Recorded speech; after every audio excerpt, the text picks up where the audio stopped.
Clarksville's biggest music festival, RiverFest, is back again after a 2-year hiatus. The amazing free event was put on hold, as we all know, because of the COVID outbreak, but it's returned bigger and better than ever. And city planners are pulling out all the stops to make sure that the huge event on September 9th and 10th is the best ever. And joining me today is Maggie Houts from the Clarksville Parks and Rec Department. I'm Micca Terrell with 91.9 Public Affairs and APSU-TV. So Maggie, thanks again for coming by. And let's just talk first about a big overview of just how big this event is supposed to be. So I've read some numbers. Some folks are saying like 20,000 people, but you're saying even bigger than that? Yeah, so I mean, again, this is our longest running festival in Clarksville, and it's our biggest event that we have in Clarksville. So we're projecting 25,000 plus this year, especially because we haven't had a normal 2 years with this festival, so we really are expecting a big crowd this year for sure. Lots of people, definitely. And McGregor Park is going to be crazy full of fun stuff. So tell us that there's some new things and some great returning things. So tell us about the new features, and then tell us about the fun things that are returning too. Yeah, so things returning, of course, is our entertainment. This year we really are expanding on the different variety of entertainers that we have, ranging from Hispanic to dance performers, and then we also actually have our first comedian that will be performing at RiverFest. So entertainment is going to be a big thing for us this year. We're also bringing back, of course, our family zone, and then of course the food trucks, our drinks, and everything in between. Something new this year we are bringing is the F2Con, which will be happening at the Wilma Rudolph Event Center all weekend long, and it will be a fun gaming entertainment, which kind of brings a different crowd to RiverFest. And then also too, we are bringing a dragon boat race, which will also coincide with our traditional cardboard regatta boat race happening down at the McGregor boat dock. So kind of a little overview of what is going to be happening this year. Yeah, very cool. And we'll get to the more on those individual events first, but I want to talk to you about, obviously, the economic boost from this is a huge potential right here, because we just saw with CMA Fest in Nashville, they saw record-breaking numbers, over $65 million in from obviously a huge, much bigger fest, but still very, you could have a comparison here. Again, $1 million more than they had previous in 2019, breaking records. So what are our hopes here for an economic boost for Clarksville? So for Clarksville, with this festival, we really try to make it free for the entire community to celebrate and enjoy. With this festival, it really does bring people to Clarksville. Like I said, this is the biggest festival in Clarksville. So not only that we are providing this as a free festival for the community, but this also helps with our local businesses to get out in front of us and to actually help make money. Right, definitely. Yeah, especially with these last 2 years. I mean, these local businesses have struggled. So this, in a way, gives them this opportunity to really do their business and work within the community. Yeah, and especially with the inflation that we've seen too, having it be free is really good encouragement to get people to come and be there. Absolutely. And everything too. Yeah, good. And let's talk now about the music acts, because we've got a lot of music acts, nationally known people, local, regional, even some Austin Peay alums. Yes. So tell us about those and let folks know, because I'm sure some people recognize some names. Yeah, so absolutely. So this year our goal really was to bring the community together, and we really wanted to come up with ways of how we could really showcase and celebrate the diversity within our city. So with our entertainment lineup, we actually had an entertainment selection committee, which met for a couple times over 3 months to pretty much go through all the applications from our local entertainers. And that was a really exciting thing, because we really wanted the community to decide on the lineups that we have here. So I don't want to say it all, but just to name a few, I know from Austin Peay we got Lily Cat. She's an alumni. Right. She was one of our top picks when we were select entertainment. Right. And then also, shout out real quick to Lily Cat, because she's from our comm department. So, that's awesome. So yeah, yes. So way to go. Yeah. And then also we have a rock band. They are called Can't Relate, and they are a group of Austin Peay college students. So like I said, with this lineup, we really try to stay local as much as possible. And I think that is truly what will bring Clarksville together even more. Definitely, and having, like you mentioned before and prior, like a wide variety of styles and music, because we have so many different people in this town, and again, diversity, and including all that. So that's awesome. So again, if you're just tuning in to us here at 91.9 Public Affairs and APSU-TV, I'm Micca Terrell. I'm speaking with Maggie Houts from the Clarksville Parks and Rec Department, all about RiverFest, which is not too far away. September 9th 29 and 10th. days. Right, 29 days. So again, lots of people are going to be converging on Clarksville. Again, we got some locals coming probably, and then of course folks from their nearby communities. What should they plan for regarding parking and traffic? Yeah, so we have a lot of opportunities for parking. So thanks to Awesome Peay, we have parking lots 21, 22, 23, so off of College Street and 4th Street. We will have shuttles all throughout the entire festival going on the entire time, so parking will not be an issue at all. And then we'll also have additional parking all along downtown Clarksville, which is an easy access to just walk across to McGregor Park. Right, exactly. And McGregor Park, of course, beautiful place, lots of fun right there by the water. It'll be a nice scene. Hopefully the weather will hold. Yes, we are. Too. Yes, crossing fingers. So I wanted to ask you about that too, because we've had a summer weather pattern where it's like real nice, and then it gets hot, smuggy, and then we have the little rain showers and thunderstorms. What can people anticipate with that too? Are there shelters they can hide under if it gets rainy? Yeah. So rain or shine, this festival will go on, but of course we are taking caution on what to do if that were to happen. So there is shelter. We have the museum right alongside, and we also have heavy presence of CPD and all of our safety personnel. EMS will be on site, just to make sure that if something were to happen, that everyone will be safe. Right, because heat's another concern too. I mean, even though most people's summers tend to wind down a little bit in September, and we know here September is usually pretty hot. So it's good to know EMS will be there in case you get hot. Will there be, I know you mentioned drinks, so will there be refreshments for people to get like water and things too, to make sure they stay cool? Yeah, of course we have our beer tents, but we'll also have drink tents, which is water, Coke, sodas, ice, so everyone will definitely have a thirst. Good. And you mentioned CPD too, so let's talk about security. Most of us have been like to the big concerts and the big games, the Preds, the Titans there at Nissan Stadium. And of course they have special rules about the little see-through clear bags so they can check things out. Are there any restrictions or anything like that on what people can bring to the festival that they need to know about? Yeah, so we encourage people just to bring a small purse, as well as, of course, there's no smoking in the parks. Bringing anything prohibited is not allowed in the parks. We do ask you not to bring any pets, just because there's a lot of people and a lot going on.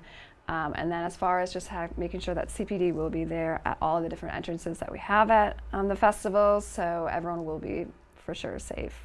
Yeah, because that's a lot. Again, 25,000, that's a lot of people. Great.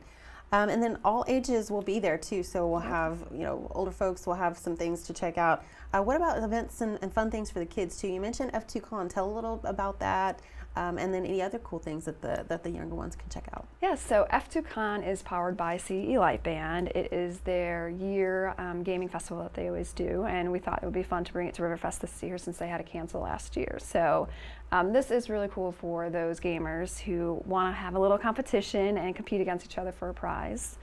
So it'll all be happening at the Wilmer Rudolph Event Center. And then on top of that, we also have our family zone. And then within our family zone, we have inflatables. We are working with nonprofit organizations to provide activities in their booths. We've reached out to Fort Campbell military base, and they're going to be providing a lot of great things in order just for a fun military aspect of it all. And then additionally, we actually are pairing up with Nashville Zoo, and they are going to be providing an educational component of bringing some of their snakes to the family zone so kids can enjoy a fun little snake show. That is great, because I know my youngest is 4 but into snakes, which is kind of wacky and wild, and I don't know, but of course my daughter is like teenager, don't want to be near the snakes, so but that's awesome because the zoo has cool stuff. I'm terrified of snakes, so I will not be in the family zone. But yeah, they are little snippet. They are bringing a 12-foot python, which is 100 pounds, and it takes 3 people to carry that snake on stage. So yeah, but that would be really cool. Yeah, it would be fun. So fun and educational too. Absolutely. So awesome. Now let's talk food, because obviously food is a huge deal at RiverFest. I love going there because there's always great food. So lots of food trucks. Tell us about what are some of the things they'll be having for folks to buy. So we actually have our biggest food lineup ever at RiverFest. We have 20 food trucks available.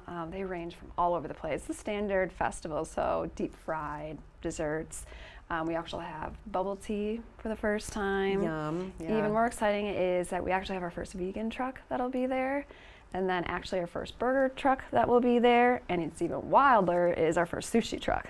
That'll be at RiverFest. That would be great, yeah. So good. Yeah, lots of stuff to pick from. That was our goal too this year, is we really wanted to select the newer ones as well as bring back the original ones. So like I said, it's really variety, and we really hope that we are hitting every single kind of person in Clarksville this year. Yeah, because food. I was saying, please come hungry. The barbecue truck's always amazing. So yeah, so great. And then crafts and vendors. So you said artisans. Obviously, we have lots of folks who are really amazing artists here in Clarksville. What are some of the things can people shop for while they're there? Yeah, so of course, jewelry has been a popular one. Article clothings we got. We also got paintings. We also got food artisans, so doing kind of their little sweets, homemade stuff. As far as other stuff, it's just, you can only imagine, household goods people are making. It's just a whole array of it's the whole gamut, right? Stuff, yeah. Yeah, nice. It's great. And volunteers, we need volunteers badly, what I'm hearing. So, so folks who sign up to help out, where can they work? And obviously they get some fun swag if they sign up. So tell us all about that and how they sign up. So we really strive on volunteers being a part of our team. They are a part of a team. We can't do RiverFest without them. So some of the roles that we need for our volunteers is to work the inflatables anywhere in the family zone that we need them, down by the boat dock for our regatta race and dragon boat race, and then also with our drink booths, and then just other little things throughout the festival. If a volunteer works for more than 4 hours, we'll provide you guys food and some swag. So it's a great time. It's really a fun experience to be a part of the festival team. It is, especially now that it's big and it's back. So so great. And of course community service too. For your hours. Help out, and get because it's always good to help out the community. Speaking of the community, just to underline what we've talked about since the outset about how this the theme of this RiverFest is to celebrate the diversity that is Clarksville. Talk a little bit more about how we've kind of done that with everything, the music, the food, and everything. Yeah, so part of our mission for Parks and Recreation really is to build a strong community. And the only way that we can do that is providing that positive experience and making sure that the facilities that we provide is exceptional. And also, of course, preserving our natural resources. So all of that combining with this festival, really we are striving to make sure that we're building that camaraderie between our neighbors. We really, with our food selection, we had a committee that selected the food. It wasn't just us, Parks and Rec. The community chose the foods there, as well as for the entertainment, as well as for the retail and artisan vendors. So we really, this year, we really got the community behind the planning of RiverFest, which was definitely a thing that we really wanted to strive on this year. Right, and for those just coming and joining us today here at 91.9 Public Affairs and APSU-TV, I'm Micca Terrell talking with Maggie Houts from Clarksville Parks and Rec about RiverFest, September 9th and 10th at McGregor Park. And a lot of planning went into this. Like you mentioned, we talked a few months ago, and you're like, we're working on finding the music and acts. Talk a little bit about the planning, it's a lot of work that people might not understand. Yeah, there's a lot of planning that goes into it. Pretty much start the day after RiverFest happens. It's just a lot of it really entails on truly what that mission of the festival is, the theme this year, and really the different components of how the festival actually becomes. Like I said, entertainment, it is probably one of our biggest things to really work on. It takes about a year to do so. Just every part of this festival really comes with a lot of thinking, and a lot of people are involved into this, so it really takes a journey, and it takes a team, and it also takes that strive and motivation and passion to really bring a festival out to a community. It does. Several months, and again, a lot of great creative minds coming together, which was awesome that we had so many folks from the community pitching in and giving their input. So again, it's not just what Clarksville Parks and Rec wants, it's everybody. Everyone wants. So that's awesome. So in case anybody who's listening or watching has never been to RiverFest before, what are some of the things that you can kind of give them an idea of what it's like how exciting it is and everything? Because I've been and seen all the cool music and all the cool fun, but if somebody hasn't gone, what would you like to tell them? So actually, funny story, I have not been to a RiverFest yet. So of the 3 years I've been here, it has been canceled, and I'm planning the first one. So. What I can give to the people who've never been to RiverFest is just imagine being in an area that is just full of joy, full of community. Everywhere you turn, there's something going on for you. Again, with RiverFest, it is where we are not only just targeting one specific person, it is everything. And so our goal is to really strive on bringing in those different variety of activities, components to the festival that is an enjoyment for everyone, not just for one specific person. So, I mean, this is, like I said, the largest event in Clarksville. Of course, you want to be a part of it. Right, and it's a signature event that celebrates the river, which the Cumberland River, is a huge part of what Clarksville is, right? I mean, we have the rivers made Clarksville what it is. Sometimes, you know, flooding happens, not so great, but being in the park itself too. I mean, Clarksville is known for our parks, and it being in one of the most beautiful parks, it's a really good thing for Clarksville and for anyone to be involved in this, working on the planning side of it, or just even showing up. Right, definitely. And if you wanted to sum up RiverFest in one sentence, could you do it?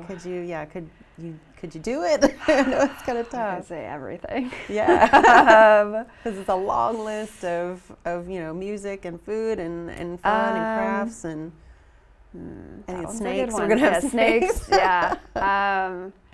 It is going to be the most.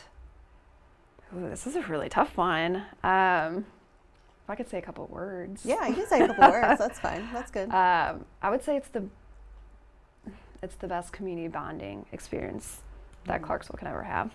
Yeah, I think so too. Because when I the one time, like I said, it was back in 2018. It was really, again, a lot of people, but lots of fun, and everybody was just really excited. It's an exciting time. So what if people want to know more about RiverFest? What should they do? Yeah, so you can head on to our website or any of our social medias. You can go to clarksvilleparksandrec.com/RiverFest, and you can learn all about RiverFest. And then I said, social media, we are pretty active on announcing everything at RiverFest. So right, because you're on Facebook, and I know Instagram, a lot of stuff there. Twitter, yes, right, exactly. And again, let's remind folks about the dates and then times too, because in case they want to go ahead and plan ahead and kind of block that weekend out. Friday and Saturday is a big time for a lot of folks. Yeah. So it's a 2-day. So it's on Friday, September 9th from 5 p.m. to 11 p.m. and then Saturday, September 10th from 11 a.m. to 11 p.m. all down at the McGregor Park. Great, awesome. And again, free admission. We can't beat that. And of course, lots of food. Folks from here in Clarksville will be playing music. Lots of folks. Again, I know you're going to announce as we go. When can we find out more of the lineup as we? So actually, this week as we're just about to start. So stay tuned to our social media pages, and we'll slowly but surely start announcing. Very cool, very exciting. Again, we're hearing some nationally known people, because again, you're like kind of piquing our interest. The last time I talked to you, you're like, there's some big names, you're going to be so excited, and I'm just like, oh, you can't tell us though. So yeah, so cool. Yeah, and then also too, our headliner is Generation Radio. They were actually scheduled for last year, so we're bringing them on for this year. So they're a mixture of Rascal Flatts, Journey, and Chicago. So it'll be a great finale at the end. Yes, very nice. And again, just to circle back, anything that we didn't address, we talked about a lot. We talked about music, we talked about food, we talked about crafts. Again, Kid Zone for the kids with cool educational fun with the snakes and everything. Yes. So yeah. And again, Maggie, thank you so much for stopping by. We appreciate it. Just come. That's all I have to say. Yeah, I was going to say your message to the folks in Clarksville and again surrounding areas, anybody who tunes in. So wonderful. Maggie Houts with Clarksville Parks and Rec. Thank you so much for joining us. Thank you for having us. We encourage everybody to check out Clarksville's huge festival, RiverFest. We're ready for you, Clarksville. Right. On September 9th and 10th down at McGregor Park. And I'm Micca Terrell with 91.9 Public Affairs and APSU-TV.